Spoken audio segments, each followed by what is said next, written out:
নমস্কার বন্ধুরা, স্বাগতার দুনিয়াতে সবাইকে ওয়েলকাম জানাই। আজ বানাবো মুচমুচে ক্রিসপি চালের পকোড়া। বিকেলবেলা এই পকোড়া বানিয়ে বাড়ির সবাই মিলে খেতে পারেন, খুবই টেস্টি হয়। চলুন কিভাবে বানিয়েছি দেখানো যাক। সবার প্রথমে একটা বড় বাটির মধ্যে দিয়ে দিচ্ছি হাফ কাপ চাল।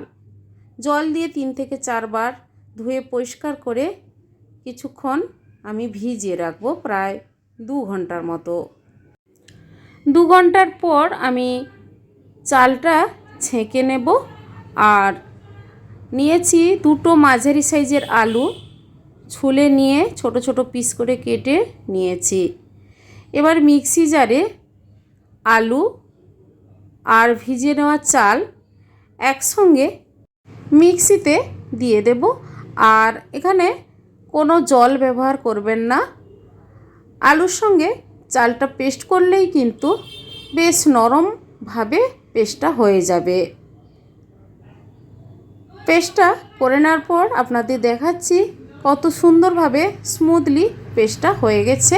এবার একটা বড় পাত্রের মধ্যে ঢেলে নিলাম। এরপর দিয়ে দিচ্ছি 2 টেবিল স্পুন বেসন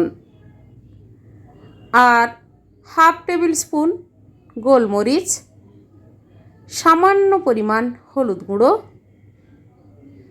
গোটা জিরে সামান্য, চিলি ফ্লেক্স 1 টেবিল স্পুন আর পরিমাণ মতো লবণ। ব্যাস এই মশলা দিয়েই কিন্তু আমি পকোড়াটা বানাবো। চামচের সাহায্যে ভালোভাবে মিশিয়ে নেব মিনিট 2 টাইম দিয়ে। ভালোভাবে ফেটিয়ে নিলে কিন্তু পকোড়াগুলো বেশ মুচমুচে হবে। এরপর আমি গ্যাস অন করে কড়াইয়ের মধ্যে বেশ কিছুটা পরিমাণ রিফাইন তেল গরম করতে দিয়েছিলাম।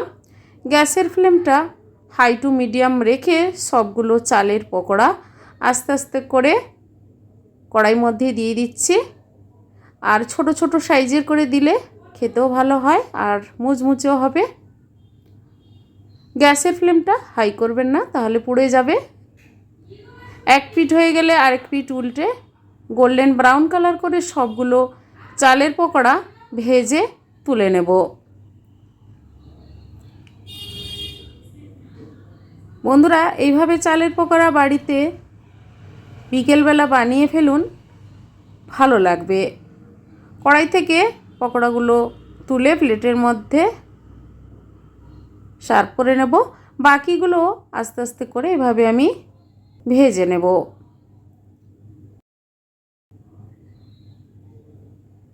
সবগুলো ভেজে প্লেটে সার্ভ করে নিয়েছি টমেটো সস দিয়ে। বন্ধুরা, এইভাবে চালের পকোড়া বাড়িতে বানান, কেমন হয়েছে কমেন্ট করে জানাবেন, লাইক করবেন। আর আমার চ্যানেলে নতুন বন্ধু হতে চাইলে আমার চ্যানেলটি সাবস্ক্রাইব করে নেওয়ার অনুরোধ থাকলো। পাশে থাকা বেল আইকন প্রেস করবেন। আমার চ্যানেলে যখন কোনো নতুন রেসিপি দেব আপনাদের কাছে নোটিফিকেশান খুব সহজে পৌঁছে যাবে। আজ এই পর্যন্ত, সবাই ভালো থাকুন, সুস্থ থাকুন, ধন্যবাদ।